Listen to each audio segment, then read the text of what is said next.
Bienvenidos a esta nueva clase en la cual vamos a aprender cómo funcionan las variables en Python. Las variables nos sirven para asignar valores y poderlos manipular durante el código.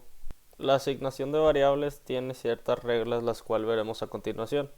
Bueno, las variables en Python y en la mayoría de los lenguajes de programación no pueden empezar con un número, tampoco debe haber espacios.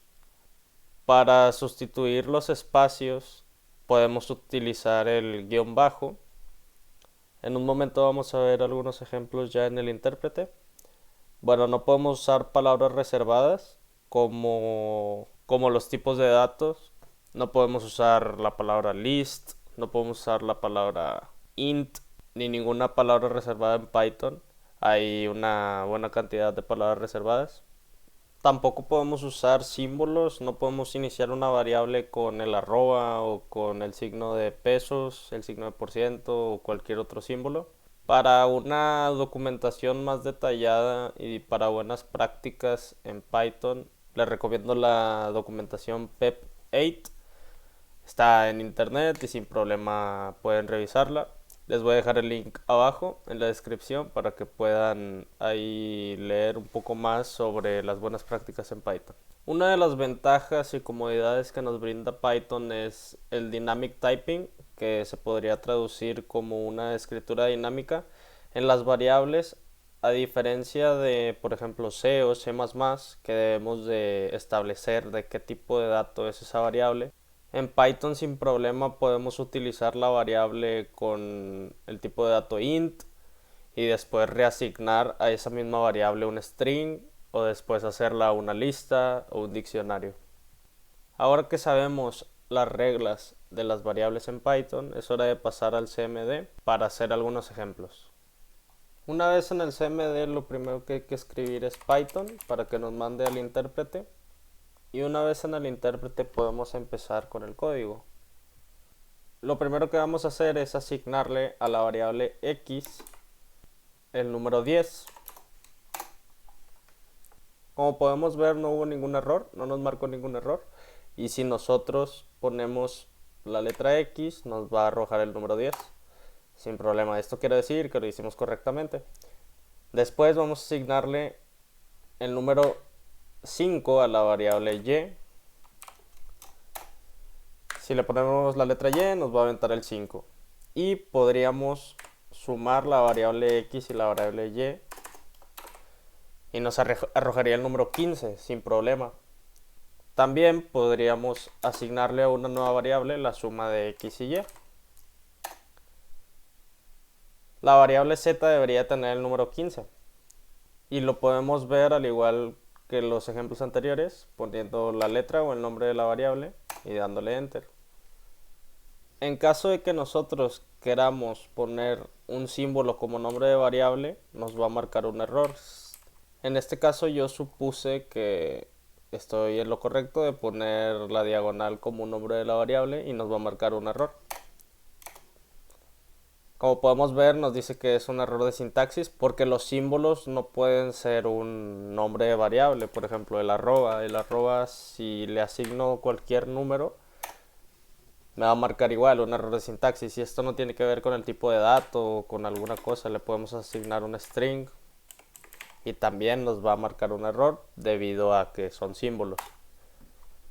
Si nosotros pusiéramos un símbolo y después el nombre de alguna variable, tampoco nos dejaría. Una función que es muy útil para saber de qué tipo de dato es la variable con la que estamos trabajando es la función type. Por ejemplo, si a la variable x le asigno un string, hola,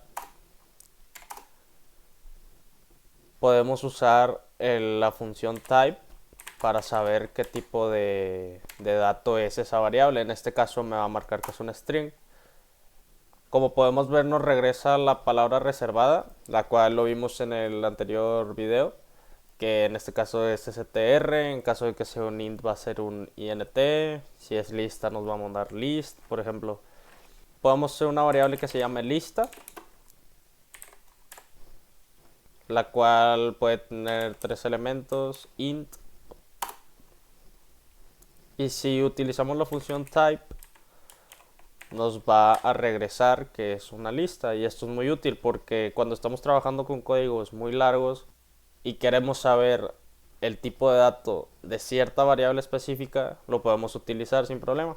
Lista y nos regresaría que es un list, ya que list es la palabra reservada de lista. Vamos a hacer un último ejemplo con un diccionario. Vamos a hacer un diccionario con una llave que se llame precio y un valor que sea el precio, son 15.10. Y usando la función type nos regresaría que es de tipo diccionario, esa variable llamada d. Aquí lo podemos ver, nos regresa la palabra reservada. Por eso es importante que se familiaricen con las palabras reservadas para que puedan identificarlas en funciones como esta. Por último, vamos a demostrar el dynamic typing en Python. Vamos a crear una variable con el nombre número, con el valor 10. Si vemos qué tipo de dato es, nos vamos a dar cuenta que va a ser de tipo entero. Y como le asignamos el valor 10, sin problema podemos ver que tiene el valor 10. Pero si a esa variable queremos asignarle otro tipo de dato, como podría ser un string, sin problema podemos asignárselo. Si vemos qué tipo de dato es, ahora nos va a arrojar que es un string y no hay ningún problema. Esta es una ventaja que nos brinda Python, pero también hay que tener cuidado cuando hacemos código muy largo porque esta es un arma de doble filo, porque podríamos caer en el error de asignar un tipo de dato que nosotros no deseamos. Muchas gracias por el video, espero y les haya servido. Pueden seguirme en Instagram, si tienen alguna duda pueden mandarla al correo del tío print @protonmail.com o dejarla en los comentarios, yo les voy a contestar lo más rápido que pueda. Les pido que se suscriban y compartan el video para poder llegar a más gente. Denle like para que el algoritmo nos pueda tratar bien y poder así alcanzar a más personas e ir formando una comunidad de estudio. Y nos vemos en el siguiente video.